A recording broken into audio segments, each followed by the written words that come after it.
थोड़ा पीछे जो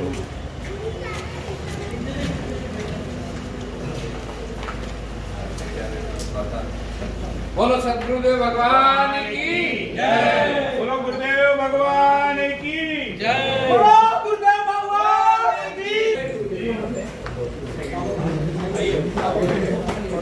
भारतीय सनातन संस्कृति में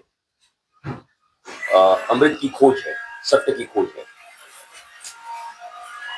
पूरा जीवन विश्व घुला हुआ है।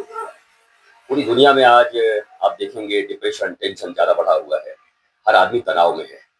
हम इस पृथ्वी पर 70 से 80 साल, 90 साल के लिए आते हैं आनंदित जीवन जीने के लिए प्रकृति के साथ।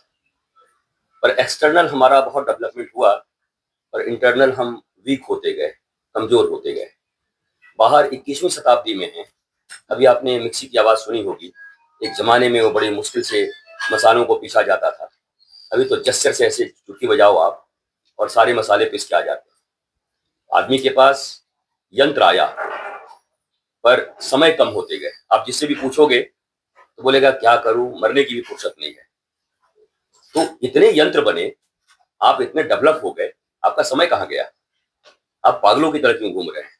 तो महाकुंभ भारतीय सनातन संस्कृति, परंपरा और प्राचीन जो हमारा ज्ञान और आधुनिक विज्ञान के समन्वय का एक स्थान था, जहां पर देश के विभिन्न वो ऋषि जो साइंटिस्ट ही होते हैं, वैज्ञानिक ही होते हैं।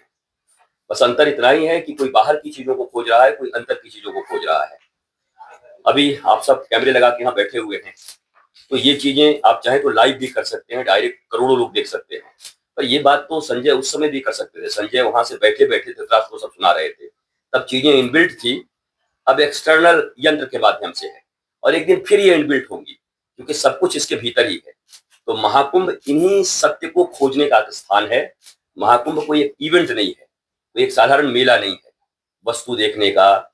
लेकिन आप जाएं और अपने आंतरिक सत्य को खोजें कि मनुष्य इतना परेशान क्यों है, हैरान क्यों है। अभी चेतना के स्तर को और कैसे उन्नत करना है, इसके लिए महाकुंभ में वहां रहा भी, कम से कम 12-14 दिन रहा। और बीच में एक घटना भी हुई, आपने देखा, भगदड़ हुई। कुछ लोग उसमें प्राण गंवाए। तो हर जगह कुछ न कुछ सीखने को मिलता है, जानने को मिलता है। और मनुष्य अपनी चेतना का स्तर ऊंचा करते हुए कैसे आनंदित रह सकता है पूरी दुनिया के साथ कनेक्ट कर।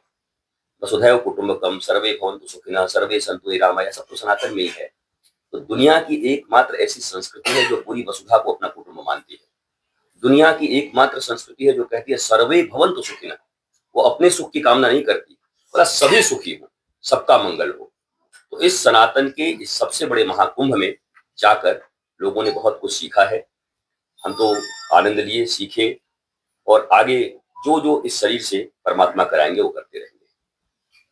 प्रशासन उसकी जांच करेगी, न्यायिक समिति जांच कर रही है।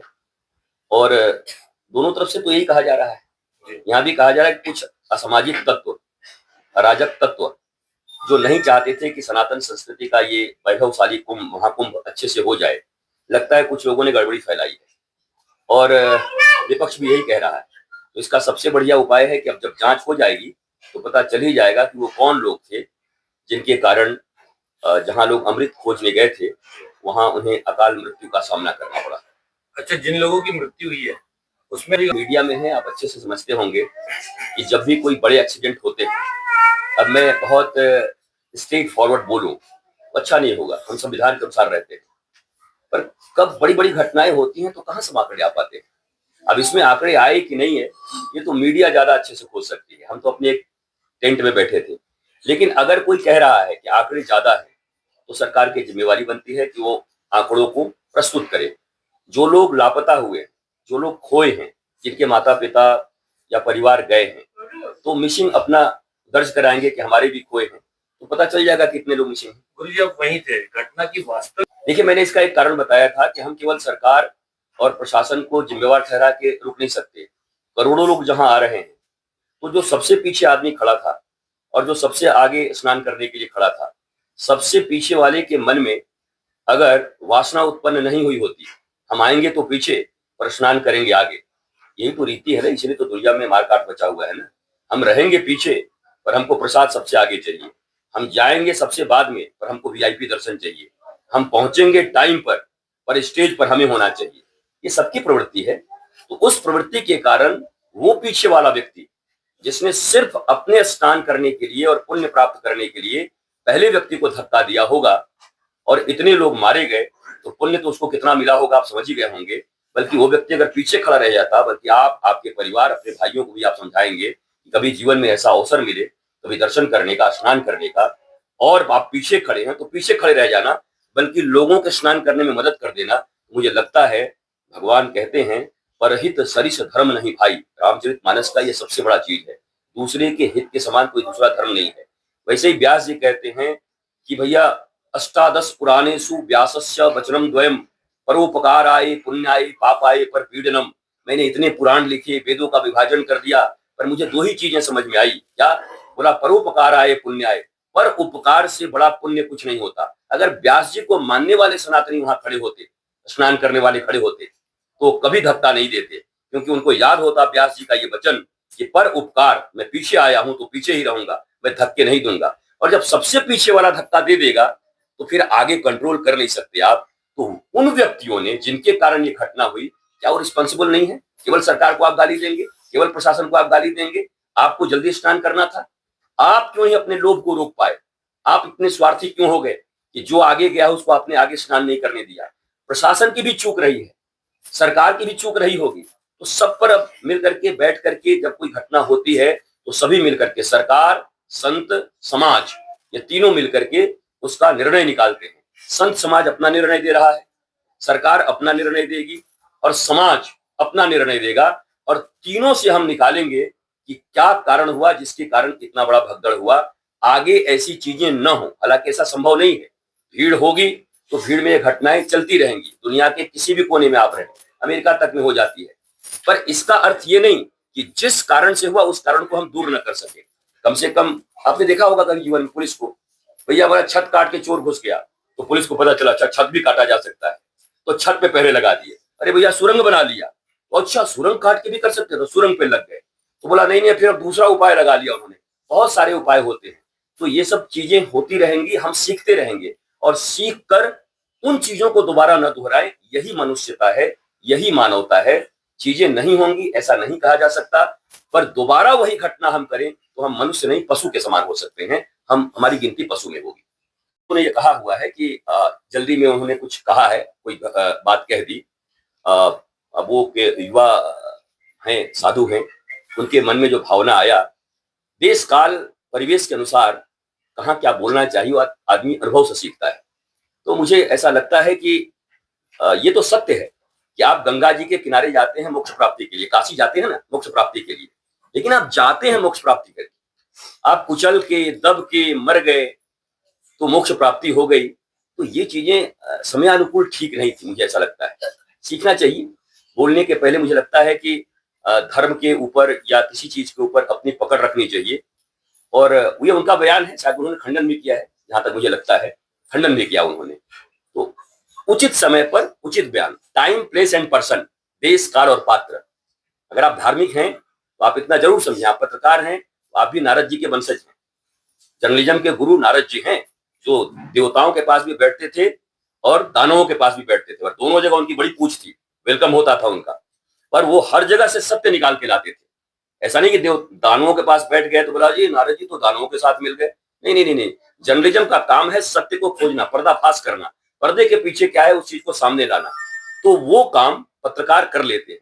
तो मुझे लगता है देश, काल, पात्र के अनुसार साधु को, किसी सहज व्यक्ति को, साधारण व्यक्ति को, परिवार को, रिलेशनशिप में हर जगह इसका बड़ा महत्व है। किस समय कौन सी वाणी किसके लिए बोली जा रही है, ये महत्वपूर्ण है।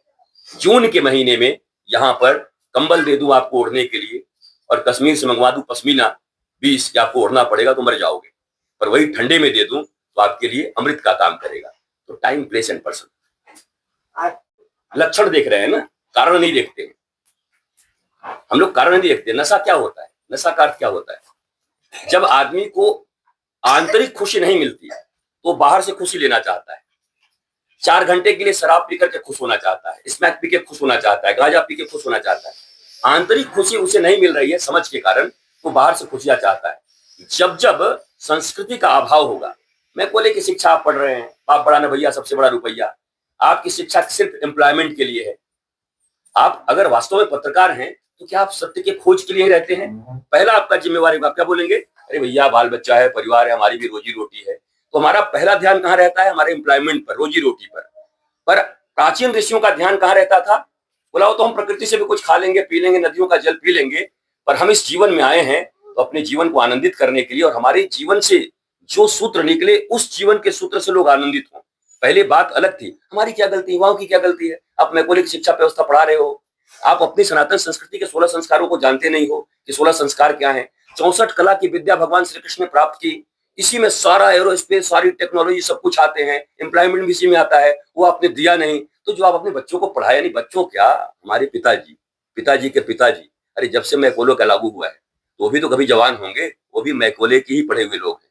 इसलिए ये चीजें सब समाप्त हो गई हैं इन्हीं महाकुंभ के माध्यम से, सनातन संस्कृति के उद्भव के माध्यम से। हालांकि अभी भी केवल भीड़ है, ये भीड़, भेड़ और भाड़, भीड़ में अक्सर भाड़ मिलते हैं, भीड़ मिलते हैं। इस भीड़ से कुछ होने वाला नहीं है। आप 10 करोड़ का भीड़ लगा दो, क्या कर लोगे? उससे क्या होगा? उसमें चैतन्य कितने, उसमें विवेकवान कितने? वो कौन है जो चेतना के स्तर को समझते हैं? कौन है जो 7 चक्रों को समझते हैं? कौन है जो हृदय से जी रहे हैं? कौन है जो केवल माइंड से जी रहा है? कौन है जो सक्सेस एट एनी कॉस्ट, लाशों के ऊपर भी हमें सक्सेस प्राप्त करना है? तो चेतना के स्तर के विकास को अध्यात्म कहते हैं। The beginning of real spirituality is who am I, मैं कौन हूं, यह जानना है। तो युवाओं को दोष मत दीजिए, नशा को भी दोष मत दीजिए। जैसे जैसे चेतना विकसित होगी वैसे वैसे मनुष्य इससे दूर हटेगा। नाम खुमारी नान का, आप तो सिख हैं, नानक जी ने क्या कहा? नाम खुमारी नान का। बोला हमको भी खुमार है, हमको भी नशा है। बोला किसका? बोला नाम का है। तो उनको नाम में नशा था। अब वो नाम का नशा जिसको पता नहीं है उसको बाहर शराब का नशा लेना पड़ रहा है। जब वो समझ जाएगा तो उसको भी नाम में नशा मिलना शुरू हो जाएगा। बता दिया है, मैं उससे अलग हटूंगा नहीं। रावण भी हिंदू था, कंस भी हिंदू था। हिंदू राष्ट्र या सनातन राष्ट्र, आध्यात्मिक राष्ट्र, वो राष्ट्र जहां चेतना हो, वो राष्ट्र जहां आनंद हो, वो राष्ट्र जहां मनुष्य मनुष्यता के बात को समझ पाया हो कि मैं मनुष्य के रूप में आया हूं। तो हिंदू राष्ट्र, मुझे उससे चिढ़ भी नहीं है, सनातन का ही अंग है, उसका पार्ट है हिंदू। लेकिन मुझे ऐसा लगता है केवल हिंदू राष्ट्र होगा तो कल कोई रावण भी हिंदू के नाम पर आ जाएगा, देखो भाई मैं हिंदू हूं, हमारा राष्ट्र होना चाहिए। कंस भी हिंदू राष्ट्र बना देगा। तो मैं चाहता हूं चेतना राष्ट्र हो, सनातन राष्ट्र हो, आध्यात्मिक राष्ट्र हो। आध्यात्म केवल दैहिक स्तर पर नहीं हो, देह के स्तर पर होगा तो युद्ध होगा, हिरण्यकश्यप, रावण, ये कंस। पर जब आत्मा के स्तर पर होंगे तो हम समझेंगे सर्वभूतों में मैं ही हूं। तो मैं चाहूंगा आध्यात्मिक राष्ट्र भारत था, भारत आध्यात्मिक राष्ट्र ही बने। और भारत आध्यात्मिक राष्ट्र के कारण ही विश्व गुरु था, केवल अपने बल के कारण नहीं था, सैन्य शक्ति के बल पर नहीं था, ज्ञान शक्ति के बल पर था। ज्ञान शक्ति का विकास होगा तो मनुष्य की चेतना ऊपर उठेगी, ऊर्जा से भरेगा, उसकी ऊर्जा का सदुपयोग हो पाएगा। तो मैं भारत के लिए प्रार्थना करता हूं कि भारत एक संपूर्ण आध्यात्मिक सनातन राष्ट्र बने। ओम गुरु ब्रह्मा गुरुर्विष्णु गुरुर्देवो महेश्वरात् गुरुर् साक्षात् परब्रह्म तस्मै श्री गुरवे नमः। अखण्डमण्डलाकारं व्याप्तं येन चराचरं तत्पदं दर्शितं येन तस्मै श्री गुरवे नमः। स्वस्ति प्रजाभ्यां परिपालयन्तां न्यायेन मार्गेण मही महिषा गोब्राह्मणेभ्यः स्वस्ति नित्यं लोकाः समस्ताः सुखिनो भवन्तु। बोलो गुरुदेव भगवान की। हाँ चल, जो करना है चल। 2 मिनट की पहले फ्राई लेके फटाफट। आप जैसा आप बोले, जैसा आज्ञा करें। अरे चरण वालों को रहने दीजिए, जिसको रहना। आप आ जाओ। दोनों बात पे करूँगी। हाँ चरण।